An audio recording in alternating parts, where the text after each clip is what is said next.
Saya baru tahu yang Masya Allah saya kuliah pagi ini di tengah-tengah bandar. Di tengah bandar KL ke?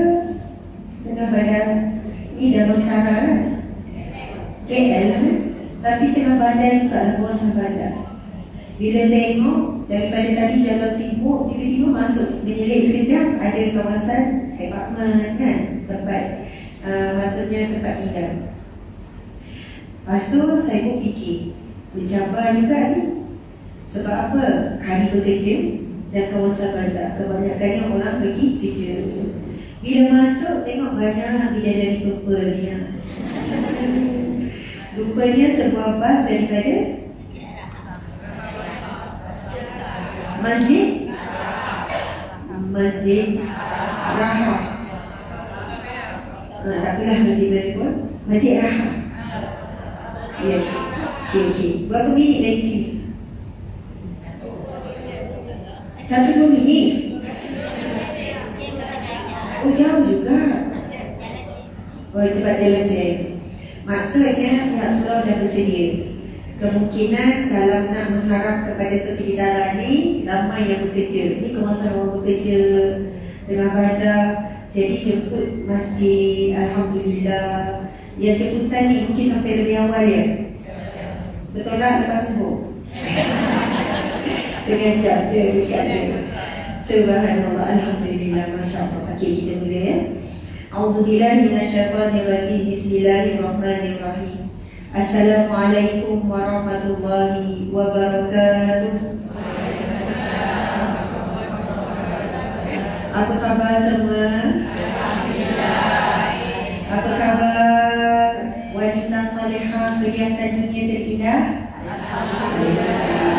Apa khabar bidadari jannah? Alhamdulillah. Semua ya? Alhamdulillah. Jawab tu kira insyaAllah lah tu. InsyaAllah kita akan jadi penghuni syurga. InsyaAllah jadi ketua bidadari untuk pasangan kita. Amin. Wanita solehah di dunia memang akan diangkat jadi ketua bidadari bagi suaminya. Macam tak puas hati je. Macam kawan sangat. Berapa orang nanti bidadari. Semalam ada seorang wanita ni tanya saya soalan. Dia kata, Ustazah, ramai suami kita akan ada ramai bidadari akan ramai yang bidadari.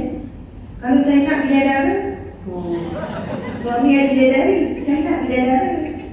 Tak acik lah dia ramai. Lepas tu saya tanya, Bima nak ke ramai? Nak dilayar? Nak ke ramai? Nanti saya jawab soalan sebab baru mukadimah. Menarik sebenarnya sebab saya tengok tajuk kita hijrah seorang wanita ya. Tapi bila tengok wajah-wajah ibu-ibu ni, rasanya saya kena tukar juga isi kandungan hijrah ke alam barzakh. Ustazah sampai hati Ustazah macam kan dia nak hidup 100 tahun. Apa cerita pasal barzakh ni? Hijrah ke alam barzakh. Boleh kita tukar tajuk tu? Ya kan? Ya, kita campur-campur je kisah. Sebab hijrah ke alam barzakh ni semua akan hijrah, tak kira muda ke tua. InsyaAllah topik tu pun menarik. Tadi kita hijrah seorang wanita ke alam barzakh. Subhanallah. Baik. Jadi Alhamdulillah saya ucap terima kasih tidak terhingga kepada pihak penganjur, iaitu Surau Perdana Damansara Perdana Petaling Jaya Selangor. Masya Allah. MC Puan Farah binti Muhammad Tajuddin. Kak Farah, terima kasih banyak. Ini dah lama dah berkawan. 2017, saya rasa 2018 macam tu lah. Start daripada umrah tu 2017, 2018 umrah pertama saya dengan Kak Farah ni lah. Masya Allah. Kemudian terima kasih pada Encik Azri Yaakob, Ketua Biro Dakwah Surau Perdana. Mungkin ada tadi kan Encik Azri yang sambut. Seterusnya barisan ahli jawatan kuasa Surau Perdana. Seterusnya para jemaah muslimat daripada Masjid Ar-Rahah, Surau Mutiara, ada daripada Surau Mutiara, Masjid Al-Hidayah, dan muslimin muslimat yang hadir daripada mana-mana, ada daripada jauh daripada dekat, dan yang menonton secara live. Terima kasih banyak-banyak. Masya Allah, Alhamdulillah. Bila masuk tadi, mata pertama tertangkap dekat mana? Cantik kan? Ke tak tangkap? Tangkap kan? Cantiknya, Masya Allah. Tengok, semua kena tengok. Tulisan tu, atas tu, siap ada ukiran lagi tau, kiri kanan tu. Dia macam, ya, subhanallah. Cantik sekali. Ini surah Jumaat. Surah Jumaat, Masya Allah. Kita boleh lihat daripada keindahan depan ni, kita boleh tahu dah bagaimana mereka yang menjaga rumah Allah ni, di kalangan AJK atas sampai bawah, Tok Siap semua, menjaga rumah Allah ini dengan sebaik-baiknya, dengan bersungguh-sungguh. Dia bukan buat ala kadar, bukan nak buat hiasan main-main. Sudah tentu hiasan macam ni lebih mahal, betul atau tidak? Lepas tu tengok lighting tu, saya rasa nak buat ni dulu gaduh juga ni. Ada orang membazir je tak, ada yang cakap tak tahu lah kan, ada yang kata apa ni, nampak tu, nampak tak ada lampu, tak tahu ni idea siapa buat lampu keliling. Tapi lawa tak saya ni? Lawa kan? Pernah tak kita masuk ke hotel, kita kagum dengan hotel yang cantik, Allah, tempat receptionist tak masuk bilik lagi, tapi bahagian lobby tu dah cantik. Dengan masuk hotel yang lobby tak cantik langsung, hotel tak ada bintang, ada perasaan berbeza. Sesuatu hotel 5 bintang ke 6 bintang ke 10 bintang ke, lobby tu image tenang, kita boleh rasa dah hotel ni berbeza. Jadi orang yang ada minda macam ni, bila dia uruskan rumah Allah, dia nak jadikan rumah Allah paling indah. Dan ini bukan kategori membazir, kecuali kalau tidak dimanfaatkan, tidak digunakan. Saya tengok apa tadi? Saya tengok tanda. Dan ada tanda ni kan? Ini tanda untuk letak ni kan? Saya masa tengok, saya jadi macam cerita malam. So dia rasa, oh tu rasa ini ada satu urusan yang luar biasa sebenarnya. Tanda ni dia dah tanda lah. Ini kalau nak letak meja dekat situ. Okey, tempat imam, nampak tak ada ni? Ini sangat membantu imam nak baca doa kunut nazilah. Ini letak doa kunut nazilah. Tak semua surau, tak semua masjid letak kan? Mulalah imam tu berdebar-debar, tegak-tegak, tak ingat kunut nazilah. Lepas tu nak bagi salam, nak jumpa orang belakang dan malu kan? Imam ni berdebar tak, kena Fatihah pun tak jumpa jalan keluar. Kalau kuliah yang kafir lagi lah tak jumpa. Kat rumah saya, kat bilik, saya kena mantap ulang-ulang tak jumpa. Ya, kalau berdebar sangat bagus. Tengok persiapan apa. Saya rasa kuliah pun sangat banyak. Kat situ ada kitab Fadilat Amal, kitab-kitab tu, Masya Allah. Saya doakan pihak AJK semua yang menguruskan rumah Allah, iaitu surau, perdana dan masalah perdana ini dirahmati Allah, diberkati Allah, diberikan syurga Allah sekeluarga, diberikan rezeki yang melimpah ruah, diberikan segala yang diperlukan untuk meneruskan perjuangan menghidup dan mengimarahkan rumah Allah ini. Amin ya rabbal alamin. Subhanallah. Jangan rasa cemburu. Kami Ustazah, kami doa untuk AJK je. Bila kita doakan untuk orang lain, apa kita dapat? Malaikat mendoakan kita semula. Itu hadis Nabi SAW. Kalau siapa yang mendoakan saudara, ada malaikat di sebelahnya mengatakan amin bagi kamu apa yang kamu doakan. Jadi bila kita sedang berdoa untuk orang, jangan rasa bila dengar tu, saya sebutlah kami, kita yang datang susah payah daripada jauh. Seikhlas itulah kita doakan untuk orang lain. Doa tu kembali kepada kita tanpa mengurangi sedikit pun. Bahkan kita didoakan oleh malaikat. Masya Allah, Allahu Akbar. Kadang-kadang ada orang, ada setengah pihak, saya AJK surau je, bukan masjid. Saya jumpa banyak surau, pengurus saya sangat excellent. Dia tidak memandang pada tempat dia jadi AJK, tapi dia memandang dia AJK rumah Allah, AJK masjid. Ini rumah Allah, masjid ke surau ke musala. Kalau pergi Mekah Madinah, surau kecil je, semua masjid dia sebut. Masjid maksudnya apa? Sajadah sujud, masjid tempat sujud. Di sini tempat manusia bersujud. Kita panggil kalau kecil lagi musala, tempat salat. Masjid barulah yang besar-besar. Walaupun ini surau Jumaat kan? Surau Jumaat. Sama ada surau Jumaat ataupun surau tidak Jumaat. Kalau pun tak Jumaat tapi surau itu imarah, ada solat 5 waktu, maka boleh niat iktikaf. Ini walaupun nama surau boleh niat iktikaf macam kita nak iktikaf dalam masjid. Jadi tadi saya tak tahu berapa ramai yang ialah ramai, alhamdulillah dah makin penuh. Kita masuk pertama melangkah dengan kaki kanan. Kemudian baca doa masuk masjid. Allahumma ftahli abwaaba rahmatik. Sama-sama ya. Allahumma ftahli abwaaba rahmatik. Ya Allah, bukakanlah bagiku pintu-pintu rahmat. Kemudian kita niat i'tikaf. Nawaitu i'tikaf fi hadzal masjid, fi hadzal musalla, fi hadzal surau perdana dan masalah perdana petang Hijrah Islam. Amin ya rabbal alamin. Tak sebut pun tak apa, cuma saya sekadar sebut. I'tikaf tu minta dari hati. Paling i'tikaf sangat besar. Orang yang berdiam di rumah Allah, niat i'tikaf, sepanjang masa dapat doa daripada malaikat. Allahumma ighfir lahu warhamhu wa tub alaihi. Allahumma ighfir lahu warhamhu Allahumma ighfir lahu warhamhu wa tub alaihi. Ya Allah, rahmatilah dia, ampunilah dia, terimalah taubatnya. Tapi kena niat i'tikaf. Sebab tu saya suka ingatkan bila program di surau atau masjid, niat i'tikaf sangat rugi. Sebab dengan tersebut kita dapat doa daripada malaikat. Masya Allah, alhamdulillah. Saya pun berhajat esok-esok bila dah tua, InsyaAllah mudah-mudahan sempat tua sampai masa usia tua.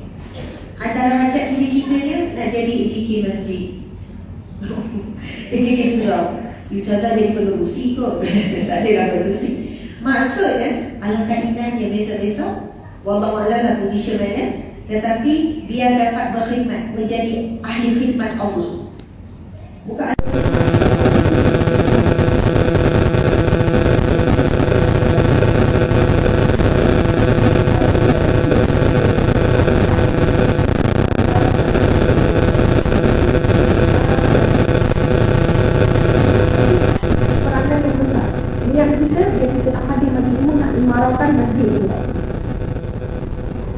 seorang sahabat saya namanya Ustazah Nur Hafizah Musa, kakak kepada Ustazah Nur Hayati Musa, kakak kepada Ustazah Nur Hafizah Musa. Semua orang kenal Ustazah Hafizah Musa. Kakaknya kawan baik saya, Ustazah Nur Hayati Musa. Kalau dia masih ada, umurnya mungkin lebih kurang 50-an, 54, 55 macam tu. Beliau telah pun meninggal dunia ketika COVID tu, tahun 2020. Dia meninggal pada tahun tu. Kanser, 3 bulan lepas tahun meninggal. Semasa saya sama-sama masuk, saya masuk kerja di JAKIM, dia hantar kejuruteraan agama Islam di Sembilan. Saya 9 tahun di JAKIM, tapi saya satu bilik dengan dia di kejuruteraan agama Islam di Sembilan. Rutin cara. Lepas tu saya cuti tanpa gaji 3 tahun, ikut suami sama belajar, pergi duduk kat Australia. Saya balik, saya masuk bahagian lain, bahagian halal pula. Dia pun dipindahkan, kami duduk satu bilik lagi. Sangat rapat. Orang sangat baik. Wanita yang salihah, tenang. Dan dia sebut apa pada saya? Dia kata, Asma, doakan akak kalau boleh nak kerja di masjid. Itulah yang dia sebut selalu. Dia dah kerja banyak bahagian dakwah, bahagian itu, pejabat-pejabat. Akak nak kerja di masjid. Bila sebut doakan akak nak kerja di masjid, akak nak kerja di rumah Allah. Akhirnya dia dipindahkan ke bahagian masjid, di mana pejabatnya dalam masjid negeri. Lepas tu bila saya jumpa dia sekali-sekala, kita dah tak sama, saya dah berhenti, dia pindah ke masjid negeri. Saya kata, akak macam mana kerja di masjid? Sama macam akak selalu doa nak kerja di masjid. Alhamdulillah, syukur Asma, sebanyak masa boleh jaga wudu. Batal je dia ambil wudu. Kedua, dapat istiqamah dengan solat berjemaah dan solat di awal waktu. Dan pejabat bawah masjid. Ketiga, amalan-amalan sunat dan sebagainya boleh dijaga. Subhanallah. Beliau meninggal dalam keadaan, saya tak ingat, dan saya antara orang yang memandikan jenazah beliau. Saat dia nak pergi, saat akhir, semua ahli keluarga, semua anak ada, semua adik-adik ada, mak ayah ada. Suasananya, biasanya orang keliling akan mendoakan, betul? Dia meninggal dalam keadaan dia mendoakan semua orang keliling. Ya Allah, berilah kepada ibuku. Ya Allah, untuk ayahku. Ya Allah, untuk sekian. Ya Allah, untuk sekian. Ya Allah, Ya Allah, Ya Allah. Dan dia sempat mengucapkan syahadat dengan tenang di hadapan disaksikan oleh ibu dan ayah. Dan apa yang ibu ayah cakap? Ya Allah, aku redha dengan anakku ini. Kita membayangkan kita mati dulu sebagai anak, betul kan? Tapi saya rasa sangat istimewa bila anak meninggal di hadapan ibu ayah dan ibu ayah menyebutkan, Ya Allah, aku redha anakku ini. Suami Pak, Ya Allah, aku redha isteriku ini. Anak-anak pula, dia pergi dalam keadaan ibu ayah, suami, anak-anak semua meredainya. Ini adalah satu pemergian yang sangat luar biasa bagi saya.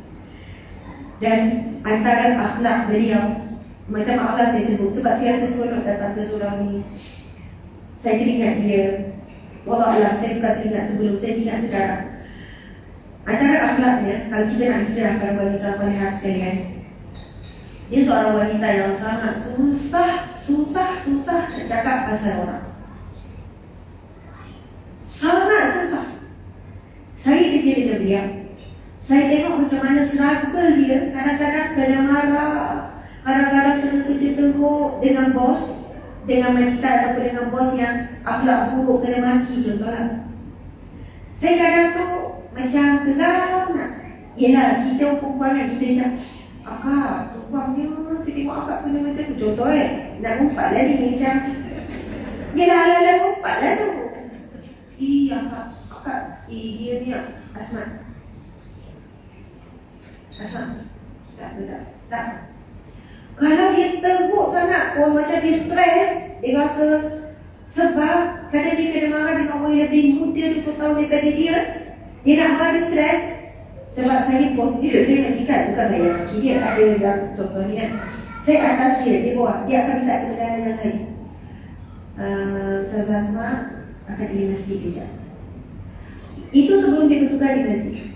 Kalau dia macam down, dia stres sangat, dia nak marah sangat, ataupun dia macam minta izin masjid sekejap, dia pergilah. Tak pergi. Mungkin dia ambil wuduk, dia solat balik, dia tenang balik, dia sendiri. Mau dia nak bercakap pasal duduk, kami bertahun-tahun duduk satu bilik nak cakap kebukan suami ke, kebukan anak ke, kebukan kawan-kawan yang tak suka ke ni, susah sangat nak dengar. Bukan senang, betul tak tidak? Nak jumpa wanita seperti ini. Lagi-lagi kadang dia datang dengan nangis, kita lagi dah nak berkata, kenapa kakak cerita dia kat saya, kakak boleh luahkan saya. Bila meluah kadang-kadang akan buka aib orang kan, akan cerita benda-benda yang tak sepatutnya. Tengah sedih, kita akan kadang beremosi.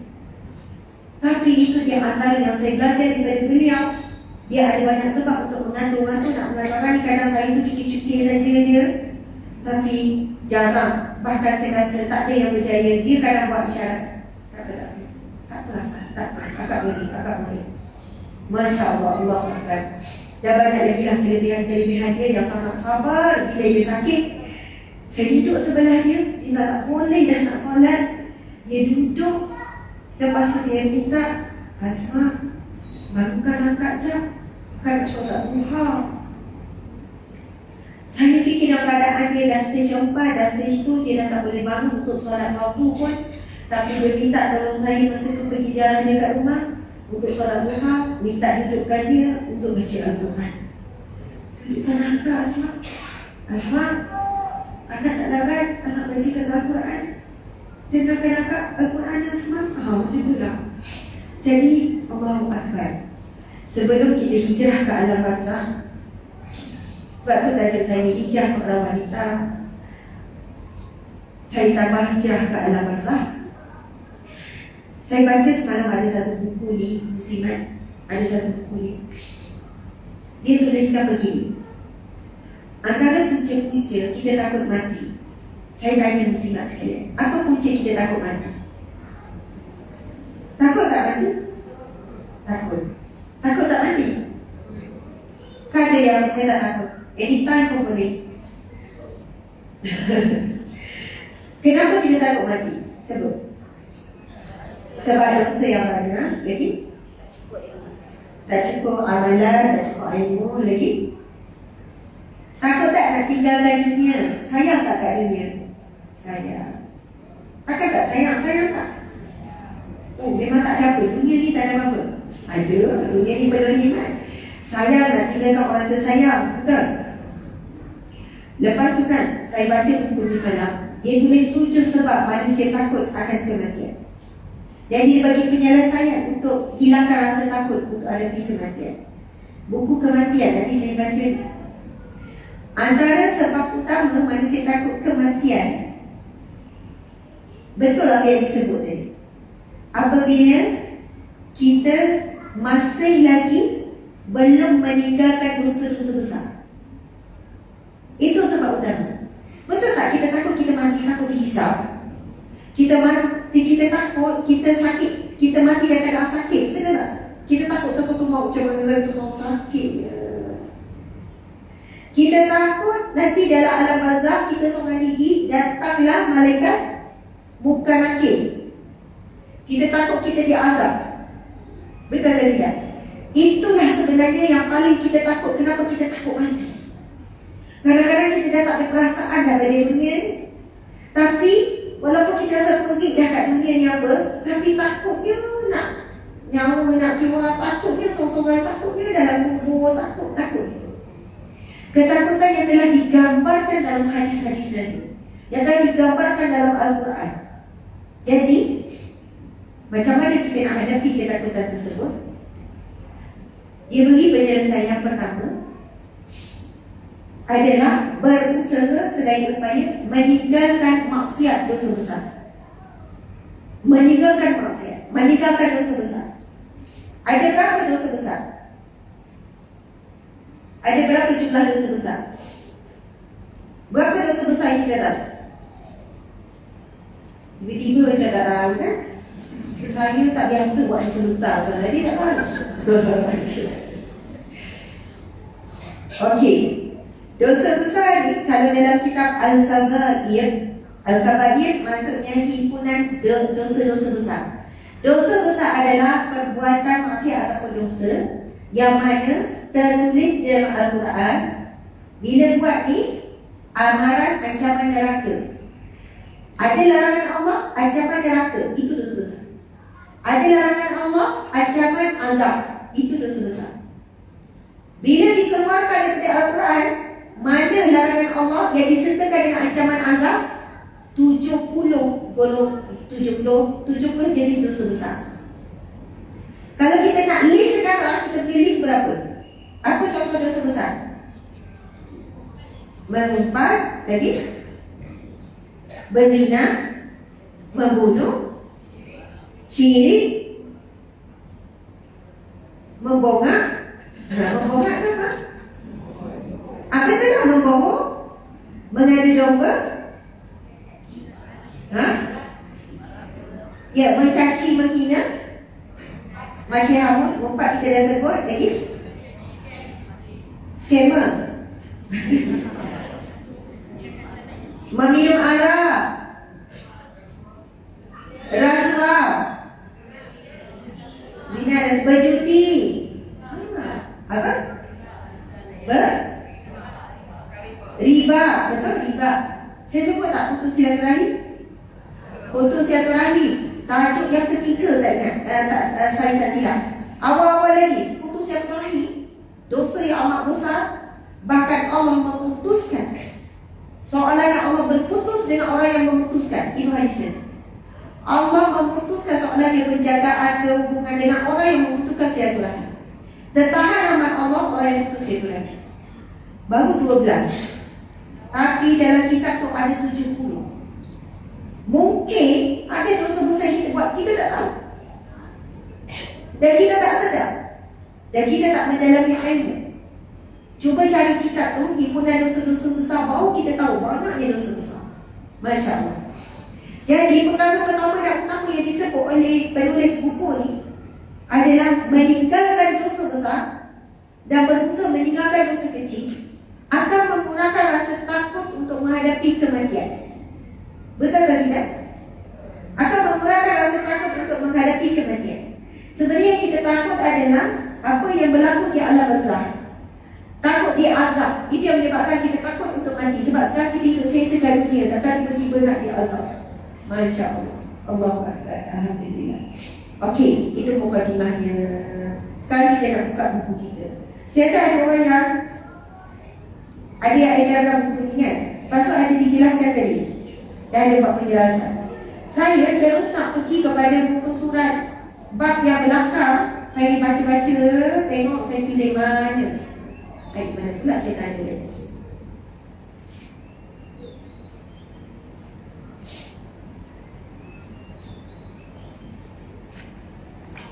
Barangkali dalam guna buku ni, saya nak pergi kepada buku surat 230. Bahagian yang terakhir itu bahagian ketiga. 230. Ini bahagian yang last sekali. 230. Jumpa tak? Ini buku yang dah usia 2 tahunan ni, Ustazah Azman. Okey tak ni? Ke jangan tahu. Sama pula dengan warna baju kan? Tengok. Rasanya wajib dah beli, dah sambil baju pula. Okey, subhanallah. Okey, tangan masing-masing ada tangan kanan. Ada, letak atas bawah sebelah. Urut sikit orang sebelah. Urut sikit bahu. Urut bahu, itu lengan tu bahu. Sebab ada orang tahajud awal saya rasa. Pukul 3 dia dah bangun. Sebab itu dia macam, dia dah tak nampak saya. Tak tahu dia berada di mana. Urut sikit, kesian. Dah lah sejuk kan. Lepas tu macam mendung, macam sedap. Tuan-puan sekalian, tadi pagi berbayar tak? Tak bayar. Sekarang sejuk tak? Sebab tu sejuk. Ekor. Duduk selesa tak? Sebab apa?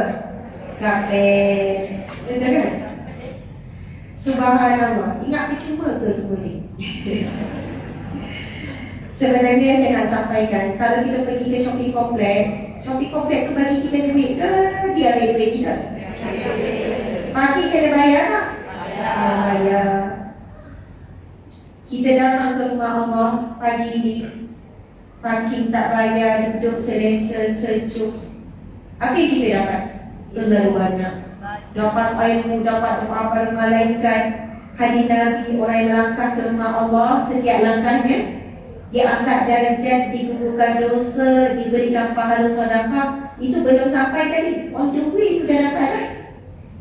Duduk dapat pahala iktikaf dan dapat dilamuni pada malaikat. Itu hadis Nabi, barang siapa yang menuntut ilmu menuju penuntut ilmu akan dilamuni oleh para malaikat, akan diminta ampun oleh para binatang termasuk burung yang berterbangan, ikan di lautan. Tak tahu apa yang kita dapat tak terhitung. Yang kita tak, memang kita tak nampak. Allah hijab. Akhirat kelak baru kita tahu, ya Allah bernilai, aku pergi bagi tu, rupanya inilah yang menyelamatkan aku daripada neraka. Boleh jadi. Tetapi ramai yang tidak melihat betapa besarnya nilainya, lalu tak tunjuk kesyukuran dengan sedekah. Yang saya nak sebut, apa yang kita sedang amati sekarang, rasa sejuk, selesa, rasa punya ini, semua memerlukan dana. Betul ke tidak? Pihak semua tak ada beritahu saya, Ustazah nanti kempen sedekah ni, tak. Sikit pun mereka tak minta.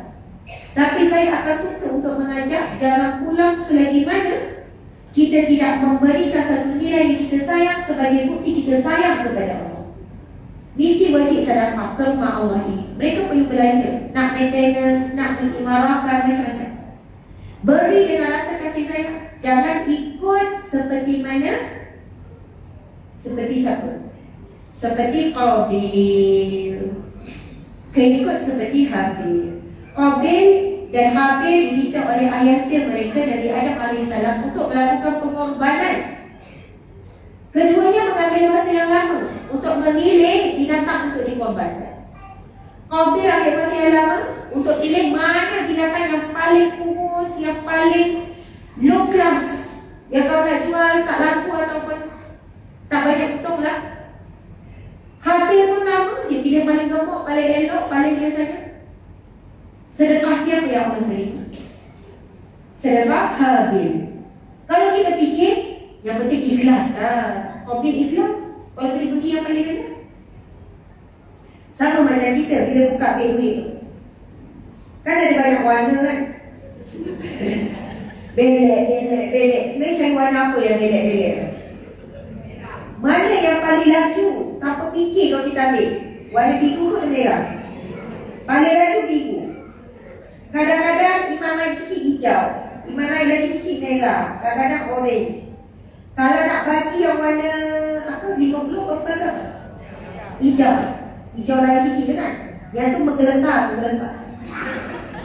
Kalau bagi ingat 2 hari ingat. Kenapalah bagi 50. Kebetulan pula ada kawan nak jual apa-apa tak cukup. Nak bagi 50 contoh. 100 berapa tu lagi lah. Kadang-kadang memang nak sedekah, memang nak derma. Buka-buka ada duit besar je. Minta maaf ya, haji tak ada ni lah. Padahal ada tapi sebab duit besar. Kalau tergamak dia tak balance. Macam 50 ada balance tak? 45. Makcik Ibrahim ni ringgit je. Tak tergamak lah kita kan. Nak sebutnya, bila kita nak memberi, ada firman Allah. Allah berfirman, kamu tidak dikatakan benar-benar melakukan kebajikan selagi mana kamu tidak memberi di jalan Allah apa yang kamu cintai. Sekurang-kurangnya bila sedekah, jangan beri nilai yang paling rendah yang kalau hilang pun kita tak cari. Sikit cari tak? Kau kan cari lagi hilang sikit. Kau cari sikit, mak hilang ni, mak upah RM5 kalau jumpa. RM50 cari tak? Cari. Sekarang RM5 hilang pun tak ada lagi yang cari. Kita singgit pun tak pandang, tapi kita kata yang penting ikhlas. Saya tak pertikaikannya. Bagi orang miskin, orang susah, singgit itu besar. Maka kalau dia sedekah singgit, itu umpama 1000 bagi orang kaya. Itu umpama 100 bagi orang kaya. Tapi kalau kita Allah beri rezeki begitu banyak, kita berkira dengan Allah, adakah layak kita kata kita ikhlas? Adakah kita memberi kerana cintakan duit ataupun cintakan Allah? Allah Bapak, suka-sukanya kita beri dengan kita sayang. 10 sayang tak sayang? Bila 10? 20 sayang? Sayang. Nak beri yang paling tersayang, itu susah. Paling tersayang 1000 lah. Ataupun mungkin hari ni tak bawa duit. Ustazah sekarang semua online tak bawa duit. Bolehlah lucu. Mungkin cincin ke masuk ke tabung gelang ke lantai ke. Saya semua tu. Tabung tu jangan buat sikit. Cadangan sahaja. Allah gantikan dengan berpenuh-penuh emas di akhirat kelak insyaAllah. Okey, Alhamdulillah. Itu perkara kedua untuk kita hijrah. Perkara pertama tadi apa? Hijrahkan akhlak kita dari itu. Yang saya bawa contoh kisah Ustazah Nafizah Musa, almarhumah Ustazah Nafizah Musa. Orangnya tenang kot. Sorry. Kawaii pula Ustazah Musa dan meninggal. Almarhumah Ustazah Nur Hayati Musa. Daripada cerita tu, ada tak beberapa kesedaran yang membuatkan kita rasa nak hijrah? Jadi saya tak perlu ditikan hijrah apa yang kita perlu buat berdasarkan kisah tadi. Yang kedua, hijrahkan sedekah kita. Nabi SAW bersabda, barang siapa yang ingin dipanjangkan umurnya, apa dia? Hubungkan silaturahim dan bersedekah. Semalam saya baca satu buku, macam banyak baca buku. Saya suka baca buku. Dalam kereta saya baca buku, kat rumah saya baca buku. Ada buku cerita pasal keajaiban sedekah dan bagaimana sedekah boleh panjangkan umur. Di situlah ulama bincang, adakah umur boleh berubah? Ya, umur boleh berubah daripada takdir ataupun ketentuan asal, boleh dipanjangkan umur oleh Allah dengan ketentuan yang baru ataupun dengan asbab-asbab amalan. Masya Allah. Tetapi Allah Maha mengetahui itu dalam ilmu Allah. Satu ada ulama bincang bab mati, sebab ada banyak amalan dan Nabi juga ajarkan kita untuk berdoa supaya dipanjangkan umur. Kalau nak umur itu tidak boleh berubah, kenapa nak berdoa? Kalau nak umur itu tidak boleh berubah, kenapa ada hadis-hadis Nabi berkaitan dengan amalan sekian boleh memanjangkan umur? Namun sebab itu ulama ada berbeza pandangan. Adakah ajal termasuk dalam qada' pada? Ya, qada' pada. Tetapi ini termasuk dalam ilmu Allah. Hanya Allah yang tahu. Allah memanjangkan, Allah memendekkan, ataupun Allah Subhanahu Wa Taala menetapkan sebagaimana yang asal. Semua itu dalam ilmu Allah Subhanahu Wa Taala. Sebab ada orang kata tak ada maknanya doa panjang umur, sebab kita akan mati juga bila itu. Teruskan berdoa. Sebab dengan itulah kita mengharapkan ada lagi waktu untuk kita beramal dan berubah menjadi lebih baik. Okey, muka surah 230. Demi kita nak berhijrah, saya nak ajak wanita-wanita hari ini demi hidup yang lebih bermakna. Sekarang hidup bermakna tak? Jawablah ibu. Bermakna. Cuma tak berhenti nak jelaskan apa makna. InsyaAllah hidup kita bermakna. Okey, kita tengok. Jika kita bertanya kepada ahli maksiat yang sedang tega sekalipun, pasti mereka jawab syurga itu tempat idaman. Namun hakikat jalan ke destinasi teragung itu dipenuhi dengan liku-liku cabaran yang mana dahsyat, yang maha dahsyat. Kerana itulah bayaran untuk mendapatkan sesuatu yang sangat tinggi nilainya. Subhanallah. Okey, kita baca dulu firman Allah di sebelahnya. Baca sama-sama. Saya baca, muslimat ikut ya. Buku surat 231. A'udzu billahi minasyaitonir rajim. Okey, baca. Semangat sama. Bismillahirrahmanirrahim. Ya qaumi innama hadhil hayatud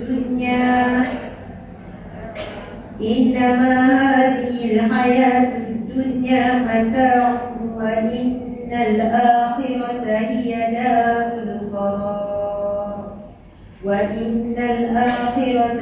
darul qarar. Sadaqallahul azim. Yang bermaksud, wahai kaumku, sesungguhnya kehidupan dunia ini hanyalah kesenangan untuk sementara waktu sahaja. Dan sesungguhnya hari akhirat itulah sahaja negeri yang kekal abadi. Sahabat, tidak ada yang lebih indah selain menjadi hamba yang diridhai dan disayangi Allah. Sekalipun dalam proses hijrah ini akan ada yang mencemooh, tetapi jika dia baik pada pandangan Allah, maka teruskanlah. Rasulullah SAW selaku manusia yang paling baik dan mulia juga disakiti kerana kebaikannya, bukan kerana apa? Kerana Rasul sangat baik, kerana kebaikannya Rasul dibenci, Rasul disakiti. Lalu siapakah kita untuk mengharapkan sanjungan dan pujian saat kita masih bertatih dalam menjadi baik? Allahu Akbar. Demi hidup yang lebih bermakna, segala susah payah yang amat kita bimbangkan terasa kecil saja. Walau mata kasar kita nampak dalam pikiran itu dipenuhi gaung dan duri, tetapi mata hati kita akan nampak tampaknya indah untuk didiami. Masya Allah. Muka surat 232. Kerana di dalam pikiran kita sangat jelas matlamat yang kita hendak capai. Di penghujung jalan nanti, iaitu syurga yang penuh dengan nikmat untuk kita yang sabar dan sentiasa bermujahadah walaupun payah. Katakan pada diri bahawa ini satu proses yang sangat berbaloi. Apa yang kita lalui, sakit, perih, pedih, kecewa, apa saja berbaloi untuk syurga Allah. Demi hidup yang lebih bermakna, yang keluar daripada segala kelam dosa, bersih daripada penyesalan dan iba, supaya kita disinari cahaya hijrah, menikmati hidup yang lebih indah, tiada lagi resah gelisah, dan tenang menikmati cinta Allah.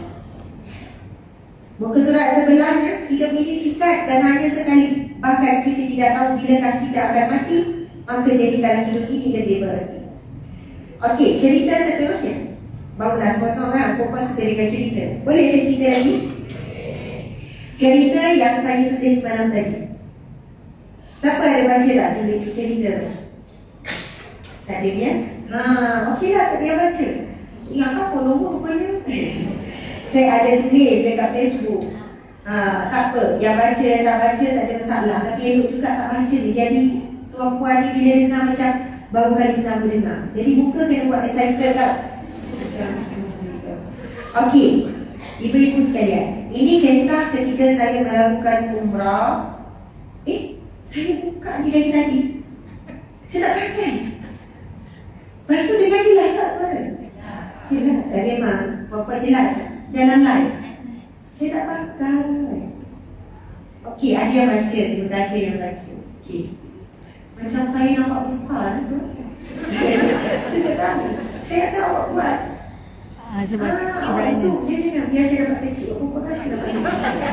Ya, dapat besar sangat. Sebab selalu muslimat itu saya tengah jalan selesai kecil je. Saya ingatkan besar je. Besar. Rupanya salah awak buat saya nampak besar.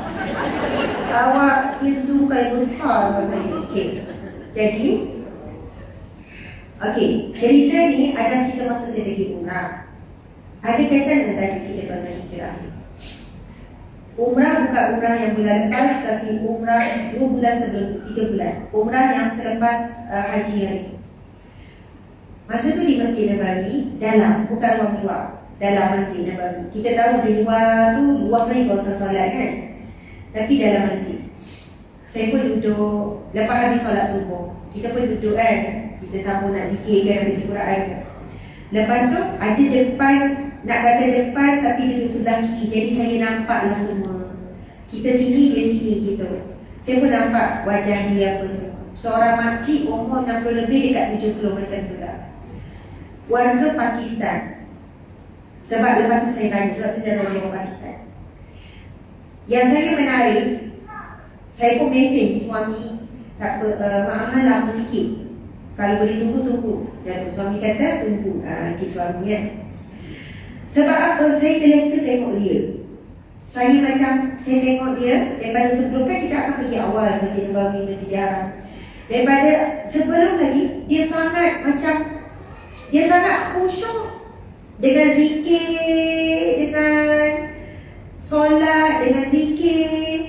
Lepas solat, dia pun macam bersungguh-sungguh tempat dia dengan tertib. Lepas solat subuh, lepas tu dia zikir, dia baca Quran. Lepas dah masuk macam waktu syuruk, dia solat sunat. Lepas tu dah waktu duha, saya pun tak keluar lagi. Sampai kita kan lepas subuh, kebanyakannya kalau saya pernah pergi, kau mula lengang. Sebab orang keluar cari makan pagi kan, sarapan. Dalam masjid yang mula tak ada orang, dia masih lagi tekun buat ibadah tanpa henti. Macam dia tak sedar yang berlaku sekeliling, orang bangun, orang tinggal, orang lalu lalang. Dia macam khusyuk. Puji Allah, angkat tangan tinggi-tinggi, puji Allah. Lepas tu sambung zikir-zikir. Saya duduk kat situ sebab leka tengok dia.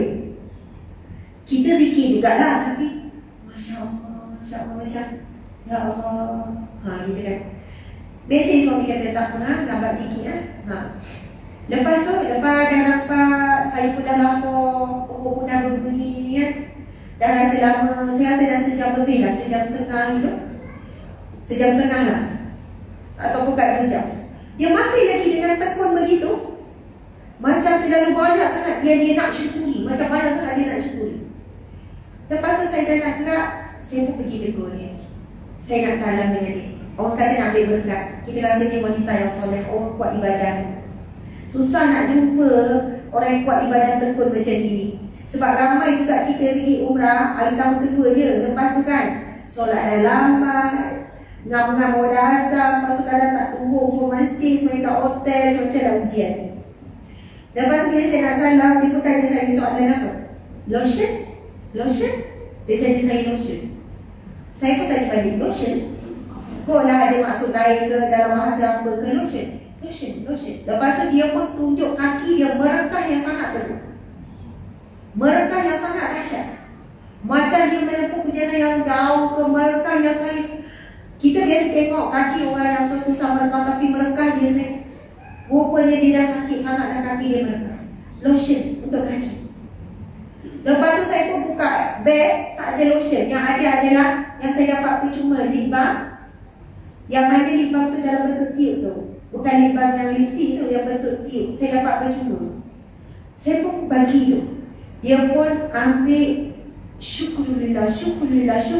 Dia cukup dapat benda kecil tu. Macam dapat benda yang nikmat begitu besar. Syukurillah, Alhamdulillah. Dia pun ucap terima kasih dengan saya sungguh-sungguh. Dia pun sapu dekat kaki dia. Lepas tu tangan dia pun kering, bibir dia kering. Dia sapu. Lepas tu saya pun tengok dia pun terima kasih ni. Dia pun dalam tarik, saya kata tak apa ambil. Benda kecil je sebenarnya.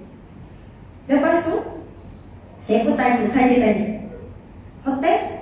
Dia sebenarnya tak faham bahasa Inggeris. Saya tanya from. Kita banyak cakap bahasa isyarat lah. Min Aina pun tak faham, bahasa Arab pun tak faham. Oh, Pakistan. Lepas tu dia tanya saya balik, Malaysia. Lepas tu saya tanya dia, hotel? Dia pun kata, no. No. No hotel. No hotel. Lepas tu saya pun tanya, cakap bahasa isyarat. Jadi tidur mana? Tidur mana? Dia pun tunjuk, sini. Sini. Lepas tu tunjuk dekat luar tu, dekat Masjid Nabawi. Mana-mana boleh tidur. Lepas tu memang ada hamparan tu, hamparan kain hitam. Lepas tu dia tunjuk depan saya macam mana dia tidur. Masa saya, dia masuk, dia balik. Lepas tu dia pun ambil kain yang sama juga, selimut. Dia tunjuk, jadi ada tidur. Saya pun tanya, berapa lama? How long? Dah berapa hari dah kat sini? Dia pun buat jari dia.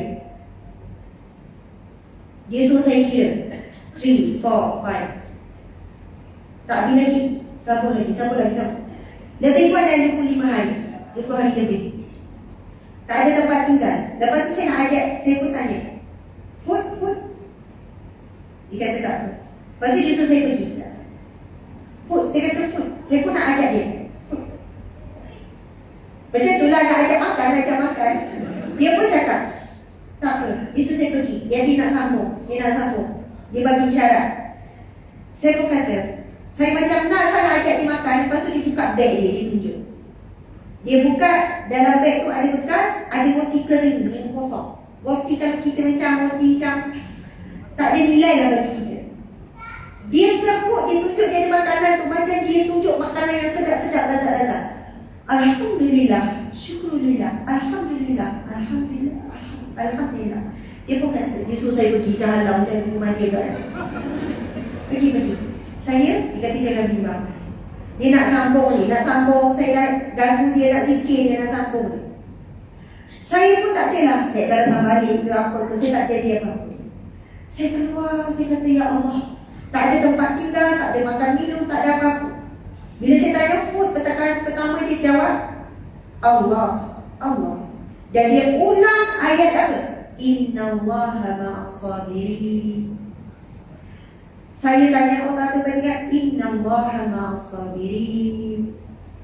Pasal makanan tu pun dia ulang firman Allah yang sama. Innallaha ma'as-sabirin. Senyum. Allah bersama orang-orang yang sabar. Allah bersama-sama orang yang sabar. Itulah yang diulang dari beberapa ayat berkenaan dengan orang-orang yang sabar. Saya keluar, lepas tu dimakan dengan cik suami. Lepas tu memang kita akan ingat tangan cik ni. Saya ajak pergi kedai, beli lotion untuk kaki. Lepas tu kita beli roti-roti. Sebab kita tahu nak masuk dalam Masjid Nabawi, dia akan check beg kita, betul tak? Jadi saya kena beli makanan, pasal dia dah beli sikit. Sebab tasbih dia dah lusuk sangat. Jadi beli tasbih, adalah beli berapa sikit. Masuk dalam plastik, kita letak dalam beg bawah sikit atas sejadah. Sebab kan nak masuk masjid, dia akan tengok. Makanan tak dibenarkan langsung bawah. Tapi sebab saya beli roti sikit makanan tu kan. Jadi masuk, masjid dah ada orang, dia masih lagi tekun di sini. Jarak masa sejam setengah lah saya makan pergi kedai, makan masa juga. Bila dia tengok, Masya Allah, Innallaha ma'as-sabirin. Dia ulang ayat tu, Allah bersama hamba-hamba yang sabar. Maksudnya saya tak tahu, dia sebenarnya mungkin menempuh banyak sangat sabar. Tetapi dia punya syukur tu, Allah, syukur ya Allah. Dia tengok ada makanan, dia tengok ada tu, ada ni, bukanlah banyak sangat. Lepas tu dia cium dahi saya. Lepas tu dia sebut Jannah. Saya faham dia doakan saya dapat syurga. Apa yang kita boleh belajar pada kisah ni, muslimat sekalian? Hidup kita sebenarnya terlalu banyak nikmat sampai kita tidak sedar kita hidup dalam nikmat, sampai kita kurang mensyukuri nikmat. Contoh, kita ada masalah, adik kita kata kat kita, kita sedih. Kita pergi dekat suami, bang sedih lah, dia boleh cakap macam ni kat saya ni. Suami pula tak layan, sedih juga pula. Awak, saya cerita dekat awak tadi, bukan sekadar tak layan, balasan suami lagi menyakitkan. Awak benda macam tu, benda kecil apa? Awak makin kecilkan masalah saya. Oh, 3 masalah. Contoh lah kan, 3 masalah. Kita pun whatsapp anak, suami tak layan, whatsapp anak. Anak tak balas-balas, bulutik tapi tak balas. Mulalah anak tak utamakan, mak mesej, buat tak layan. 4 dah masalah pula. Okay, tak apalah masalah. Lepas tu kita pun bawa lah rajuk di hati menangis. Suami ajak makan pun, tak apalah orang makan. Contoh, Kita ujian dalam nikmat. Boleh hidup, ada makanan, selesa. Kita ujian dalam limpahan nikmat. Sebab itu ujian kecil jadi besar sangat. Tapi ramai mana manusia ujian dalam ujian dalam ujian dalam ujian. Cuba tengoklah saudara kita di Gaza. Dalam rumah runtuh, suami pula meninggal, anak pula meninggal, diri pula batu-batu tangan tak ada, ubat pun tak ada. Bahkan ramai wanita Gaza hari itu terpaksa operation tanpa bius. Balik cuba tokeh lah tangan hidup-hidup. Ini tokeh perut tanpa bius. Dalam keadaan maksudnya mereka ni ujian dalam ujian dalam ujian, lapisan demi lapisan ujian. Sebab itu kadang-kadang kita ni bukan sebab ujian yang berat, sebab kita kurang mensyukuri nikmat Allah. Saya cakap macam ni itu semua-semua sebab saya sedang cakap pada diri saya. Pada diri saya, kita terlalu membesarkan ujian. Sebab itu orang biasa hidup senang, bila susah sikit macam susah sangat. Betul ke tidak?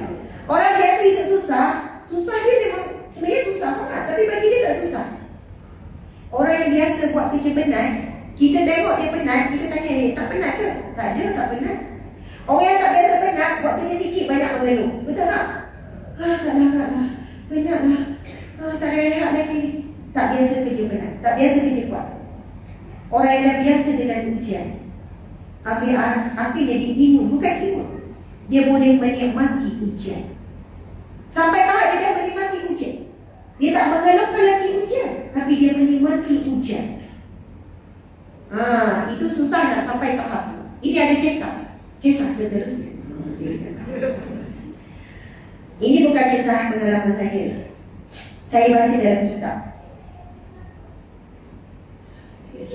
Saya dalam kitab. Subhanallah, kisahnya dalam kitab 40 dalam kitab 50 wasiat Rasulullah buat wanita. 50 wasiat Rasulullah SAW buat wanita. Kitab tu ada 50 wasiat Rasulullah. Saya mengajar kitab ni sampai khatam, mengajar tempat lain lagi khatam. Sebelum saya jadi penceramah macam artis macam sekarang ni, ala-ala artis selebriti ni, artis pun tak kenal kan. Saya ni naik lagi daripada artis ni. Itu gurau ya memang ya. Maksud saya ialah sebelum saya dikenali macam ni, saya dah mula mengajar kuliah di masjid-masjid ke surau-surau. Sekitar Negeri Sembilan lebih kurang dalam 40 masjid dan surau. Lepas tu ada juga di KL daripada tahun 2010. Dah lama. Saya mula dikenali tahun 2017 bila saya mula ceramah di live. Sebelum tu sekitar orang tertentu je lah, tapi saya dah ceramah lama. Saya mula di live selepas ada seorang guru marah saya sebab saya tak nak live. Saya tak nak masuk TV, saya tak nak. Saya nak tertutup je, macam ni yang tertutup. Sampailah saya ditegur oleh beberapa orang alim ni, kata Ustazah, ramai ni manusia yang sedang lalai lengka berada di media sosial. Yang mana ramai orang nak tuntut ilmu tapi tak dapat nak datang ke masjid ataupun ni. Jadi Ustazah kena masuk dah. Itu yang 2018 saya masuk. Tapi saya mengajar masa saya kerja di Jakim lagi.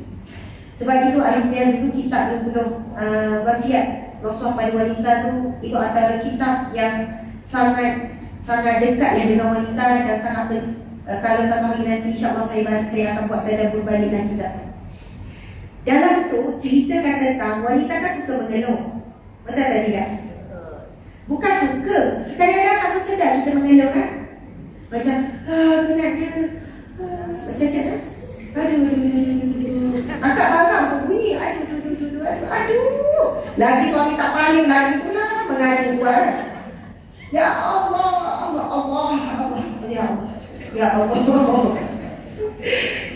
Sebenarnya tak tahu mati suami tu nak kita tengah buat kerja bergerak ni tuan-tuan. Duduk tu bukan sakit pinggang sangat tapi masya-Allah. Aduh sakitnya. Aduh nak buat sakitnya contoh saja.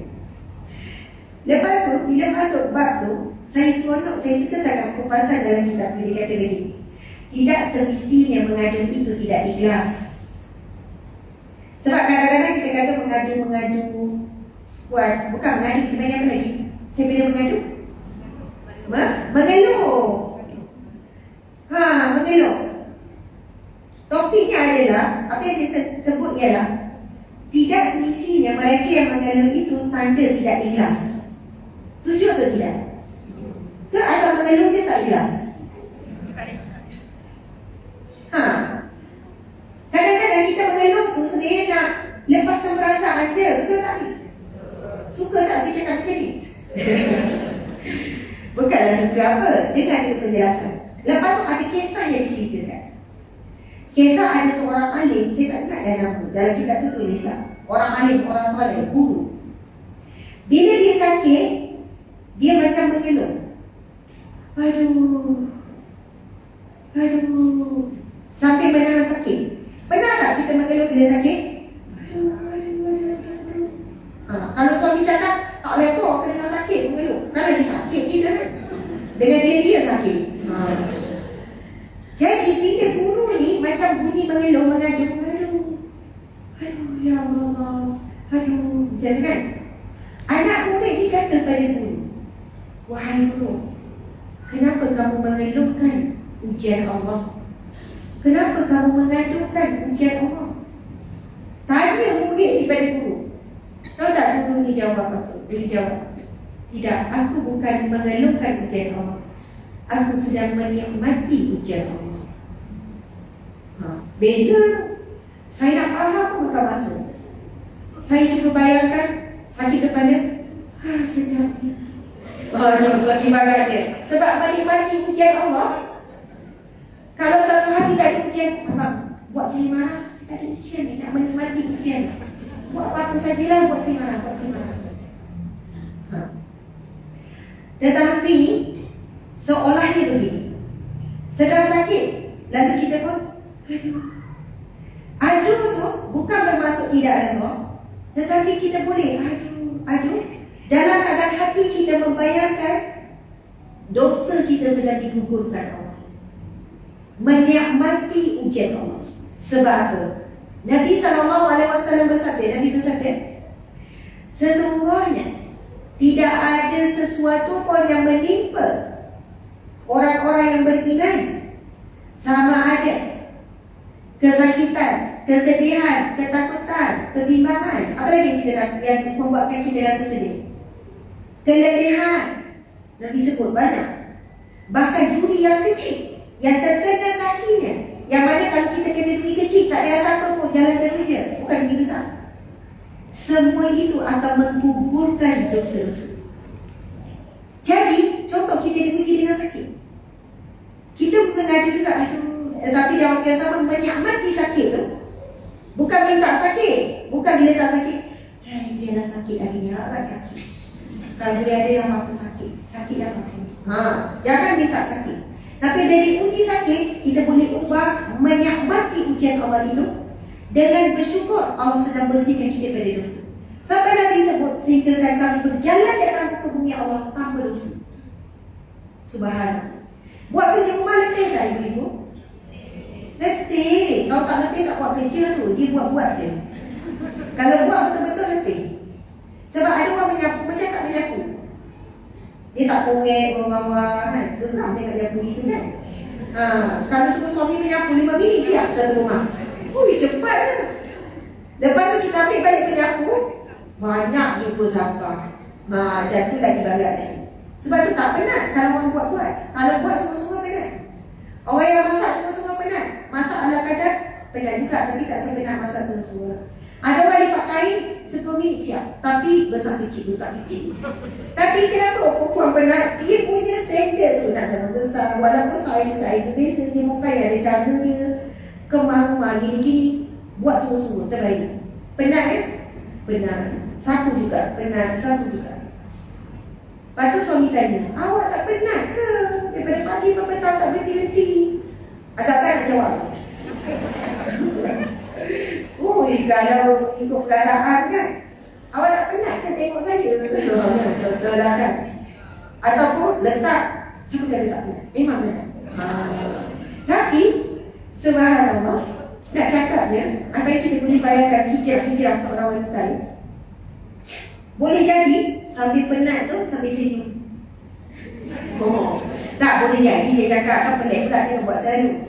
Suami kata dah kenapa tu? Dosa saya sedang digugurkan. Nah, ibarat macam tu lah. Sebab Nabi kata, kamu berpenat pun, kamu akan digugurkan dosa-dosa kamu. Cuba bayangkan kalau dosa kan kalau dibuat titik hitam tu dekat mana? Hadis Nabi sebut di hati ya. Tapi tak nampak. Kalau lah dosa-dosa yang kita buat titik hitam tu bukan di hati, di muka kita. Agak-agak penuh tak muka kita yang jerawat kita? Penuh tak ada buang tak? Agak-agak keluar tak? Datang tak pergi? Agak datang. Penuh tengok cermin. Ya Allah, ni semalam lompat ni. Oh besarnya.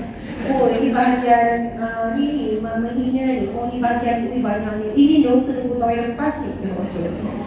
Contoh maksudnya kalau lah titik hitam tu di muka, lepas tu kita tengok muka, tengok cermin pun ya Allah ada punya dosa. Lepas tu kita pun beriman dengan hadis setiap penat, setiap apa semua itu Allah akan gugurkan dosa. Kita akan nyapu buat kerja dengan gembira. Suami tanya penat tak? Awak dapat tak? Dah hilang sebenarnya. Ibaratnya. Lepas tu dapat ujian orang kecam, sabar. Awak ni penyabar. Ya, saya buat tadi hilang pula sebelah sini. Nah, itu saya beri gambaran macam mana saya nak kata ibarat. Jangan kata dosa sama ada dalil yang saya cakap. Bukan. Sebab dosa ni titik hitam itu alam gaib. Kalau sebelum tidur ada malaikat datang, okey makcik sebelum tidur tengok apa yang makcik buat hari ni. Barulah kita jadi orang betul-betul ni. Ni sepanjang hidup kita tak dihisap, tak pernah tengok buku amalan, tak tahu apa yang dicatat, tak tahu dosa-dosa kita. Kita mudah lupa dosa 20 tahun lepas umpat jiran sebelah sebelum pindah. Lepas tu tak tahu nak berhubungan jiran tu. Betul tak banyak dosa yang lama-lama? Subhanallah. Jadi sebab itulah bila kita hadapi ujian-ujian saya cakap pada diri saya juga, bagaimana kita nak sampai tahap menikmati ujian dengan merasakan ujian Allah, apa pun bentuk ujian, Allah sedang membersihkan diri kita. Sehingga Nabi sebut kamu akan berjalan di muka bumi Allah dalam keadaan tidak ada dosa. Akhirnya kita akan berterima kasih dengan Allah di atas ujian, bukan di atas nikmat. Bila? Terutamanya di akhirat. Sebab itu Nabi SAW bersabda, ini saya tak ingat matan yang benar, tetapi mafhum daripada hadis Nabi. Di akhirat kelak, apabila ni proses hisab tengok amalan-amalan ni, manusia mula berkata, alangkah baiknya ketika di dunia dahulu sekiranya aku disiap kulit hidup-hidup. Kenapa siap kulit hidup? Tuan-tuan sekalian, siap kulit. Pernah siap tak kulit hidup? Pernah buat tak? Tak pernah. Tak pernah. Macam mana buat? Saya ni campur dah lawak sikit, ibu-ibu ni ada di alam lain ni. Nampak tak saya? Alhamdulillah. Kan nak selfie lepas ni kan? Yang nak tak boleh selfie. Adalah. Subhanallah. Kenapa? Kerana antara yang paling sakit ataupun yang paling perih adalah siap kulit hidup-hidup. Maksudnya sakitnya hidup-hidup. Kerana ketika itu penduduk di masyarakat melihat orang yang paling berat ujian di dunia dahulu, yang orang tak nak jadi macam dia. Kesiannya dia dalam sakit, suami meninggal pula, dalam suami meninggal anak pula. Contohnya banyak sangatlah ujian dia. Orang kata orang tak nak lah jadi, tapi dia lah orang, kalau dia sabar, di akhirat kena orang cemburu dengan dia. Sampaikan penduduk di masyarakat, alangkah baiknya kalau dia dalam aku diuji, alangkah baiknya kalau aku berisiat kulit siap hidup-hidup, alangkah yang baik. Kat dunia, bila sakit, siapa sakit, tak naklah sakit, takutnya sakit, tak naklah sakit kronik. Memanglah, itu normal fitrah. Tapi bila dia sabar dengan ujian tersebut, dia akan dicemburui oleh penduduk di masyarakat. Pernah dengar hadis Nabi yang tentang orang yang paling hidup nikmat di dunia, orang yang paling hidup azab di dunia. Ini juga hadis yang sahih. Walaupun tajuk kita ni ialah pasal hijrah, tapi kita masuklah semua kita sedang fikir-fikir kan, fikir-fikir tentang diri kita nak hijrah apa. Okey. Nabi SAW bersabda, di akhirat kelak Allah akan memilih. Allah memerintahkan ataupun Allah sendiri memilih ataupun akan dipilih seseorang, si fulan yang hidupnya di dunia dahulu paling nikmat, hidup paling nikmat. Hidup yang paling nikmat, tak tahulah, mungkin dia paling kaya, Lepas tu sehat pula, kena sakit, boleh jadi keluarga pun baik, bahagia, tak tahulah apa, berjaya macam mana. Tapi kehidupannya penuh nikmat di dunia. Dan seorang lelaki pula adalah manusia yang hidup paling azab di dunia. Dalam sakit, miskin, mungkin keluarga tinggalkan Allah, nak apakan. Masuk hidupnya penuh dengan ujian, penuh dengan ujian. Lalu Allah perintahkan yang hidup paling azab, paling teruk di dunia ni, Allah perintahkan untuk dicelup sekejap di dalam syurga. Celup sekejap je, dan keluar balik. Lalu Allah bertanya, bagaimana kehidupan kamu di dunia dahulu? Orang yang hidup paling azab, paling susah, paling teruk di dunia ni, tak ada nikmat hidup dia ni. Lalu dia jawab, ya Allah, hidupku di dunia dulu baik-baik sahaja. Semuanya baik-baik ya Allah. Kerana celupan sekejap di syurga tu melupakan segala kesesaran hidup di dunia. Padahal dia hidup paling sengsara di dunia. Kemudian orang yang hidup paling nikmat ni tadi dicelup sekejap dalam neraka, keluar balik. Lalu Allah tanya, bagaimana kehidupan kamu di dalam? Ya Allah, hidup aku dulu sungguh seksa belaka. Hidup aku teruk. Padahal dia hidup dalam penuh dengan nikmat. Kerana dia melihat betapa dahsyatnya neraka. Kerana itu yang hidup nikmat sungguh dia jadi lupa kan? Sebab ketakutan kepada neraka. Masya Allah, Allahu Akbar, Allahu Akbar. Okey, pukul berapa ni? Dari kat pukul 12. Kuliah kita sepatutnya habis pukul 11.45. Kita habis pukul 12 boleh? 15 minit lagi. Dia cakap berapa boleh je MC. MC cakap nak ambil. Boleh lah Kak Farah? Boleh ya? Pukul 12 lah. Berani Kak Farah tak bagi saya. Kak Farah ni kawan ni, Masya Allah. 15 minit je lebih, boleh ya? Dah masak belum? Jadi saya dia keluar, dia dah masak. Bagus dia, Masya Allah. Okey, cuba kita tengok muka surat selepasnya. Demi hidup yang lebih bermakna, segala susah payah yang amat kita bimbangkan terasa kecil sahaja. Walau mata kasar kita nampak jalan penghijauan itu dipenuhi gaung dan duri, tetapi mata hati kita akan nampak taman yang indah untuk didiami. Kita ni kan ada mata kepala, ada mata hati. Mata kepala kita ni nampak rumah orang besar macam istana. Mata hati kita nampak apa? Kita tak nampak apa-apa. Selepas ini kita kena banyak melihat dunia dengan mata hati. Lama-lama kalau dah biasa, kita rasa dunia ni tak ada apa-apa. Dan proses tu makan masa. Kita tengok rumah orang besar, ke kita terbayang rumah kita kecil. Kita nampak dapur orang cantik, terbayang dapur kita kecil balik. Bang, bila nak renovate dapur ni? Kalau renovate macam cantik sikit, saya akan rajin masak bang. Padahal dia dari dulu pun tak bergajin. Kan tengok orang dinoza bang. Kalau dinoza saya akan masak macam-macam. Beli dinoza tak muda setahun. Contoh, sila terasa sebab saya pun sama juga. Okey, macam-macam lah beli alat-alat masak tu. Lepas tu masak, sama juga bila kuali akhirnya. Okey, Allahu Akbar. Bila kita tengok nikmat dunia yang kita tidak ada pada kita, tengoklah dengan mata hati. Tengok rumah orang macam istana, hati kita melihat, ya Allah, binakanlah istana untukku di syurga. Tengok kita orang besar-besar, cantik-cantik, kita comel, cute, kadang-kadang terseduh-sedan lagi. Kan, mati tengah jalan apa, ya Allah, mata hati kita, ya Allah. Tapi berusaha juga nak dapat apa yang kita inginkan. Tapi hati kita, ya Allah, berikanlah aku sebaik-baik kenderaan di syurga. Apa saja kita nampak keindahan, nikmat yang kita rasa kita tak boleh nak capai, dan kita redha dengan apa yang Allah takdirkan kita di dunia. Mata hati kita melihat ada orang buat maksiat. Mata kepala kita tengok orang buat maksiat. Wanita yang dedah aurat pakai seksi. Mata hati kita apa dia? Oh, memang neraka lah dia ni. Kita tak. Apa mata hati kita? Doa. Sebab bukan mata je nampak ni, hati pun sedang nampak ni. Sebab ada orang dalam hati tu dah tua-tua pakai legging lagi. Kita dah tua, tengok orang tua lain pakai legging. Dah tua-tua pakai legging, dah lama gelebel, nampak empat lah layer pun tu nampak. Tapi mata hati kita ajar, ya Allah, astagfirullahaladzim, berikanlah diriku dan dirinya hidayah, ya Allah. Kita takkan cakap direct depan dia kan? Saya doakan makcik dapat hidayah. Tapi hati kita bercakap, ya Allah berilah hidayah kepada dia, ya Allah biar dia rasa malu. Mata hati kita memandang, mata hati kita berdoa. Tengok suami berkeruk kat sebelah, itu mata kasar nampak dia berkeruk. Mata hati, dia jadi okey. Mata hati tak ada apa-apa, nyampak tengok. Kenapa? Tak kan? Kesian. Siannya kerja penat apa? Janganlah macam tu kan. Pernah tak kita doa sungguh-sungguh untuk suami kita dapat syurga?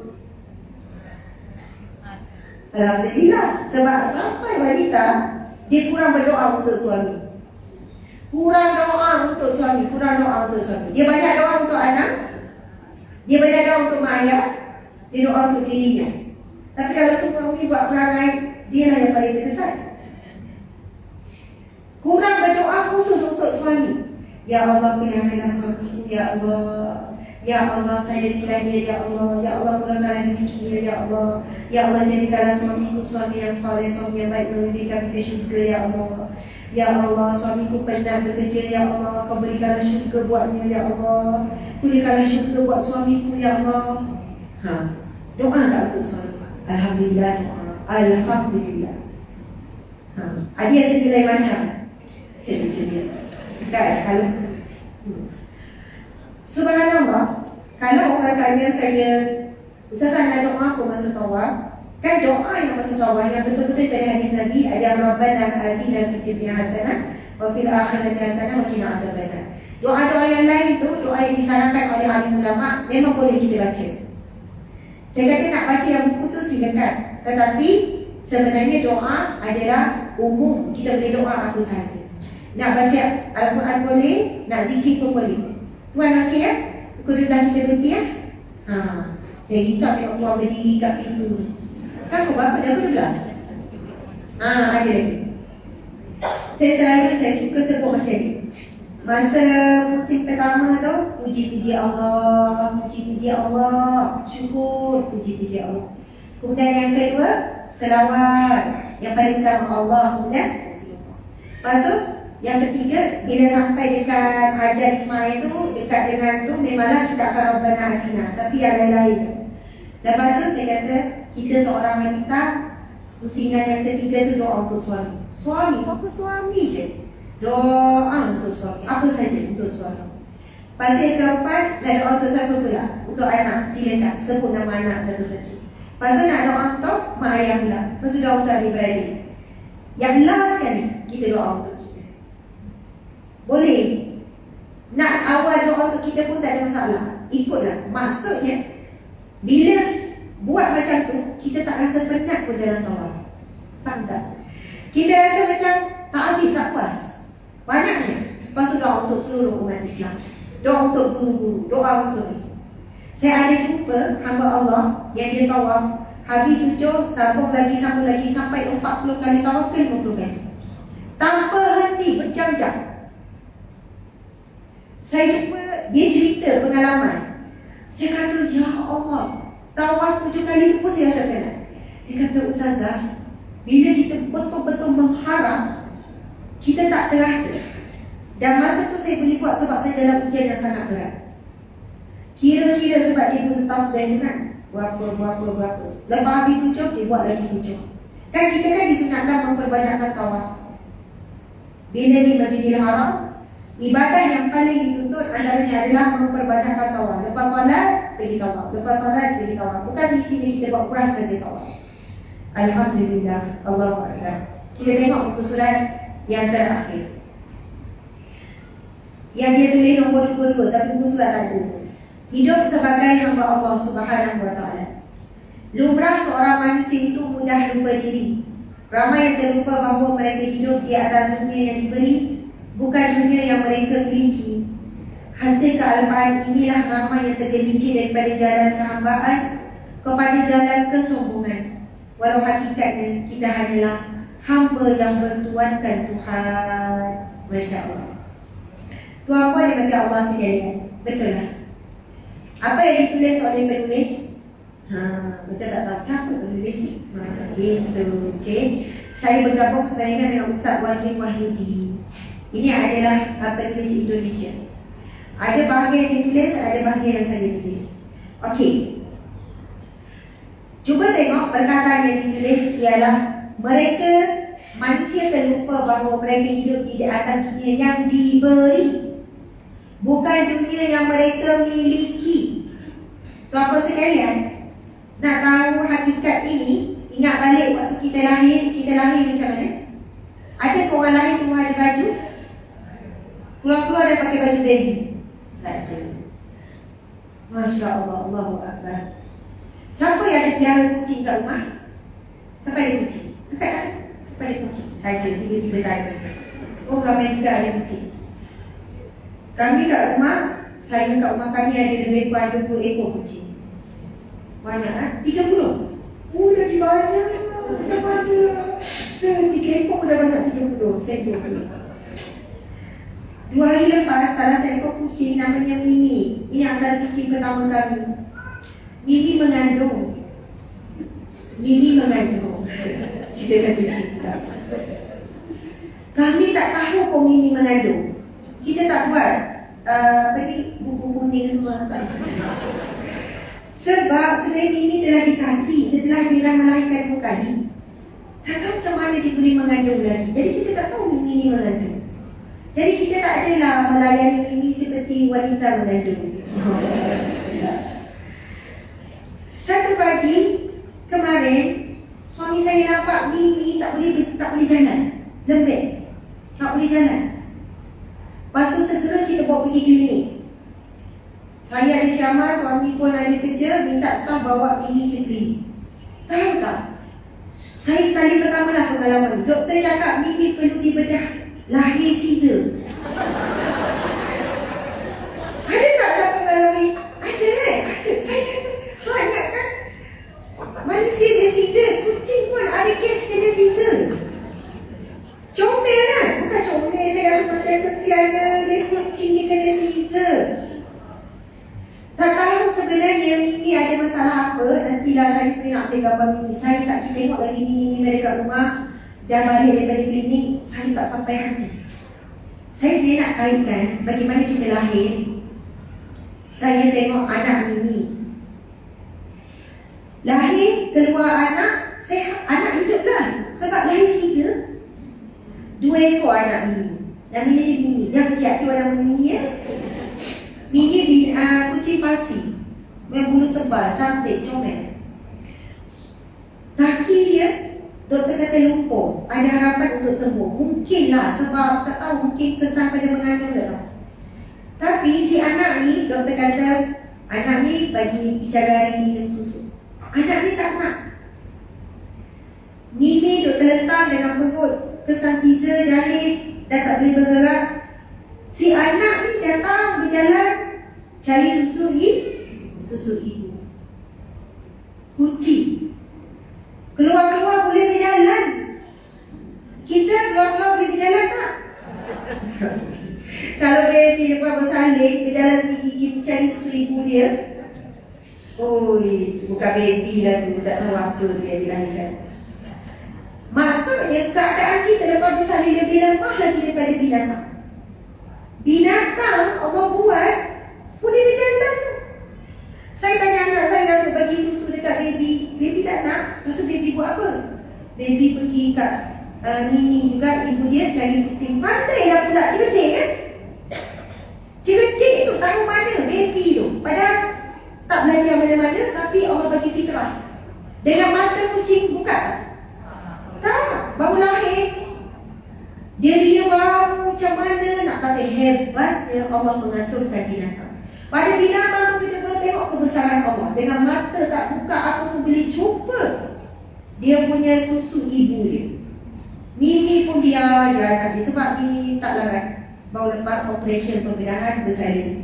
Mimi ialah seekor binatang ya, bukan manusia. Allahu Akbar. Itulah hakikat diri kita sejak daripada lahir. Lahir miskin, lahir dalam keadaan bodoh, jahil, lahir dalam keadaan tak berdaya. Kalau seorang baby kita lahir dibiarkan hidup ke mati? Mati. Maksudnya baby kucing tu walaupun lepas lahir dia boleh bergerak cari makanan. Baby kalau dibiar satu tempat, jawapannya mati. Tak boleh bergerak langsung, merangkak ke nak apa lagi, menyarap pun tak boleh, tak mampu apa-apa. Bila saya tengok baby, inilah hakikat diri kita, itulah diri kita. Segala yang kita ada hari ini semua pemberian Allah. Walaupun akan nama usaha, sebab kita mampu berusaha juga pemberian Allah. Allah bagi kita sedikit akal, lama-lama kita boleh bercakap, sampai lancar bercakap, sampai kurang zikir pada Allah. Daripada kita tak pandai berjalan, sampai laju berjalan, sampai berlari, lama-lama tak pergi ke rumah Allah. Sampailah kita boleh berusaha, sampai dah banyak nikmat, sampai lupa bersyukur kepada Allah. Asal daripada kosong. Allah beri. Adakah kita semakin dekat dengan Allah ataupun kita semakin jauh dengan Allah? Allahu Akbar, Allahu Akbar. Alhamdulillah. Mudah-mudahan perkongsian pada hari ini mendapat manfaat, memberi sedikit rasa, ilmu rasa. Itu yang paling mahal. Kita tak bila dengan ilmu, kita tak rasa apa-apa. Tak rasa kurang diri, tak rasa nak berubah, tak rasa insaf, tak terasa di hati. Kalau kita rasa, bermaksud hati kita masih sihat, hati kita masih hidup, insya-Allah. Sehingga bertemu lagi, semoga Allah kurniakan kepada kita baca doa sikit ya. Auzubillah minasyaitonirrajim. Bismillahirrahmanirrahim. Alhamdulillahirabbil alamin. Segala pujian bagi Allah Tuhan yang mentadbir segala alam. Wassalatu wassalamu ala asyrafil anbiya'i wal mursalin wa ala alihi wa sahbihi ajma'in. Selawat dan salam buat junjungan agung Nabi Muhammad sallallahu alaihi wasallam, buat ahli keluarga baginda dan para sahabat sekalian. Allahumma inna duha'uka, ya Allah, wa duha ini adalah duhamu ya Allah. Wal baha'uka, dan keagungan itu adalah keagunganmu. Wal quwwata, dan segala kekuatan itu adalah kekuatanmu. Wal qudratuka, dan segala kudrat itu adalah kudratmu. Wal ismatuka, dan segala kesucian itu adalah kesucianmu ya Allah. Allahumma kana rizqina fis sama fa'azilhu. Ya Allah, sekiranya rezeki kami di langit maka turunkanlah. Wa ikana fil ardi fa'akhriju. Sekiranya rezeki itu di perut bumi maka keluarkanlah. Wa ikana ba'idan faqaribu. Sekiranya rezeki itu jauh maka dekatkanlah. Wa ikana haraman fatahhiru. Sekiranya rezeki itu haram atau kotor maka sucikanlah untuk kami. Wa ikana mu'assara fayasiru. Sekiranya rezeki itu sukar, susah atau sempit maka lapangkan dan mudahkanlah untuk kami ya Allah. Ya Allah, ya Rahman, ya Rahim, kami mohon kepadamu ya Allah. Rizkikan kami menjadi hamba-Mu yang saleh. Rizkikan kami menjadi isteri yang saleh, ibu yang misali ya Allah.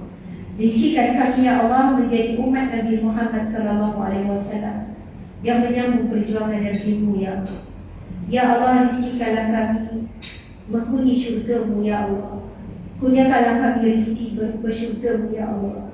Ya Allah, rizkikanlah kami syurga Firdaus-Mu tanpa dihisab, tanpa diazab ya Allah.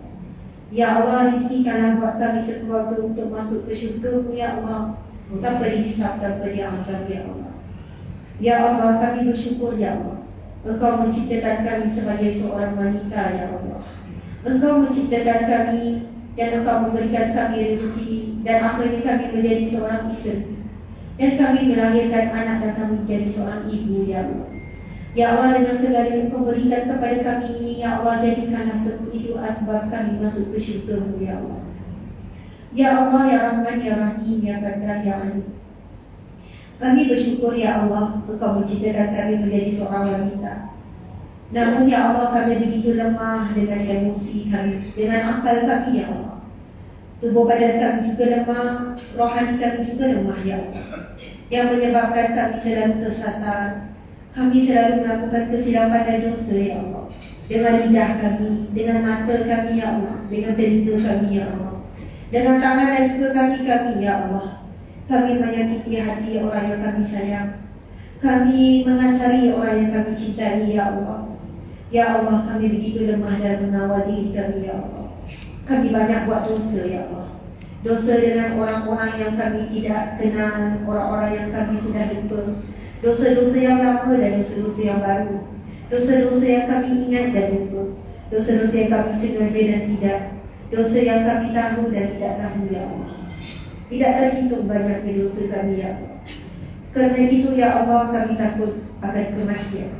Kami takut untuk meninggalkan dunia ini, ya Allah, kerana kami masih lagi terpalit dengan beban dosa yang begitu banyak, ya Allah. Ya Allah, ya Rahman, ya Rahim. Walau sebanyak manapun dosa-dosa kami, ya Allah, kami tetap mengharapkan syurga-Mu, ya Allah. Kami tetap mengharapkan pengampunan-Mu, ya Allah. Dan kami tidak pernah ragu, ya Allah, bahawa Engkau lah Tuhan yang Maha Pengampun. Engkau lah Tuhan yang Agung, yang Maha Pemaaf. Engkau lah Tuhan yang Tawwab, yang Maha menerima taubat, ya Allah. Kami tidak meragukan sedikit pun, ya Allah, bahawa Engkau lah yang Maha Pemurah, yang Maha Pengasih, dan Maha Penyayang, ya Allah. Ya Allah, ya Rahman, ya Rahim. Tidak ada artinya hidup kami di dunia ini, melainkan kami mati dalam redha-Mu, ya Allah. Melainkan kami mati dalam husnul khatimah, ya Allah. Allahumma takhtim alaina bi husnil khatimah, wa la takhtim lana bi su'il khatimah. Ya Allah, berikanlah kami dalam kematian yang baik, dan jangan kami daripada kematian yang buruk, ya Allah. Ya Allah, ya Rahman, ya Rahim, jadikanlah sujud keturunan kami, anak-anak kami, ya Allah, anak yang saleh dan salehah. Rabbi ja'alni muqimas salah wa min dzurriyyati rabbana wa taqabbal du'a. Ya Allah, jadikanlah diri kami dan zuriat keturunan kami, ya Allah, tetap teguh mendirikan salat, ya Allah, dalam apa jua keadaan, mendirikan salat dengan sempurna, dengan sebaik-baiknya, ya Allah. Ya Allah, jika kami ada yang susah hati, sedih, ya Allah, kerana suaminya tak salat, kerana anak-anaknya tak salat, kerana ada ahli keluarganya yang tak salat, ya Allah. Maka ya Allah, kurniakanlah, ya Allah, Rabbana hab lana min azwajina wa dzurriyyatina qurrata a'yun waj'alna lil muttaqina imama. Ya Allah, berikanlah, ya Allah, ahli keluarga kami yang cahaya hidayah-Mu sehingga mendirikan salat. Dan jadikanlah, ya Allah, ahli keluarga kami, ya Allah, diri kami, ya Allah, penyejuk hati, penyejuk mata, ya Allah. Dan jadikanlah kami pemimpin bagi orang-orang yang bertakwa, ya Allah.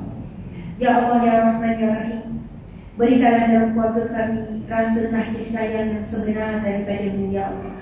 Lindungilah hubungan kasih sayang dan cinta kami daripada segala bentuk gangguan manusia, jin dan syaitan, ya Allah. Ya rajalah kami, ya Allah, daripada sesuatu yang boleh merosakkan hubungan kasih sayang dan cinta dalam rumah tangga kami, ya Allah. Ya Allah, ya Rahman, ya Rahim, ya Fattah, ya Alim. Kami mohon kepada-Mu, ya Allah. Berikanlah kami kekuatan untuk menyambung perjuangan Rasulullah dalam kapasiti kami masing-masing, ya Allah. Kami orang tua, ya Allah, kami sangat terhad, namun kami ingin menyumbang kepada agama-Mu, ya Allah. Dengan harta kami, ya Allah, dengan doa-doa yang kami ada, ya Allah.